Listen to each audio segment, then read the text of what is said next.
اعوذ باللہ من الشیطان الرجیم بسم اللہ الرحمن الرحیم۔ معزز ناظرین السلام علیکم ورحمۃ اللہ وبرکاتہ۔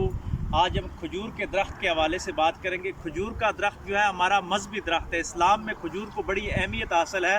حضور نبی کریم صلی اللہ علیہ وآلہ وسلم نے فرمایا کہ کھجور جو ہے یہ آدم علیہ السلام کی پھوپھی لگتی ہے۔ حدیث کا مفہوم آتا ہے یعنی کھجور ایسی ہے کہ آدم علیہ السلام سے لے کر اس کی پیدائش ہوگی اور آخری دنیا تک انسانیت کو فائدہ پہنچاتی رہے گی۔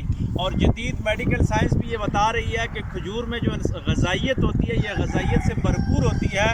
اگر آپ ایک کھجور بھی کھا لیں تو آپ کے جسم میں بہت زیادہ طاقت آ جاتی ہے، انرجی آ جاتی ہے۔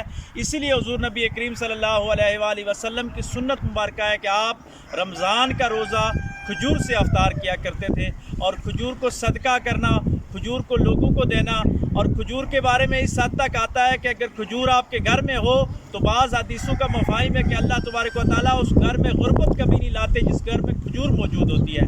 اور اجوا کھجور جو ہے خاص قسم کی کھجور ہے، اس کے بارے میں حدیث شریف میں یہاں تک آتا ہے کہ اگر کوئی آدمی صبح اٹھ کے ایک دانہ یا 3 دانہ، حدیث کا مفہوم ہے کہ اجوا کھجور کھا لیتا ہے تو اللہ تبارک و تعالیٰ اس پہ کسی قسم کا کوئی جادو اثر نہیں دیتے، کسی قسم کے سفلی عملیات اور شیطانی عملیات اس پہ اثر نہیں کرتے۔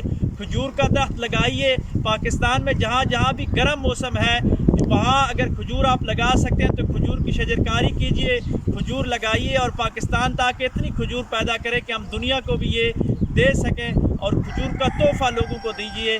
اللہ تبارک و تعالیٰ اس کی روحانی اور مادی غذائیت سے ہم سب کو مالا مال فرمائے۔ اللہ ہمیں خیر کی بات کو آگے پھیلانے اور شر سے بچنے کی توفیق عطا فرمائے۔ وآخر دعوانا ان الحمد للہ رب العالمین۔